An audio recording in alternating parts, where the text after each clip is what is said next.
Friends, sweet கார்னை வச்சு புட்டு செய்யலாம் வாங்க. ஸ்வீட் கார்ன் செய்வது எப்படின்னு செய்வது பார்ப்போம். இப்போ ஸ்வீட் கார்னை மிக்ஸி ஜாரில் போட்டு அரைச்சி எடுத்துக்கலாம். பச்சரிசி மாவில் உப்பு போட்டு கலந்து புட்டு பதத்துக்கு பிணைஞ்சி வச்சாச்சு. அப்புறம் ஸ்வீட் கார்னை அதில் போட்டு கலந்து வச்சுக்கலாம்.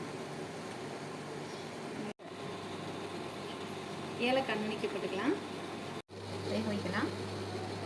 புட்டு ரெடி ஆயிடுச்சு. ஒரு தட்டில் மாற்றிக்கலாம். ரெடி ஆயிடுச்சு. ஸ்வீட் கார்ன் வேக வச்சு ரெடி ஆயிடுச்சு. அதில் தேங்காய் போட்டுக்கலாம். இதில் ஸ்வீட் கார்ன் கலந்துருக்கனால குழந்தைங்களுக்கும் பெரியவங்களுக்கும் கொடுக்கலாம். நல்லா சத்தான உணவு தான். இப்போ சக்கரை போட்டுக்கலாம். ஆயிடுச்சு ஃப்ரெண்ட்ஸ், இப்போ புட்டு ரெடி ஆயிடுச்சு. இதை உங்கள் வீட்லேயும் ட்ரை பண்ணி பாருங்கள். லைக் பண்ணுங்கள், ஷேர் பண்ணுங்கள், கமெண்ட் பண்ணுங்கள்.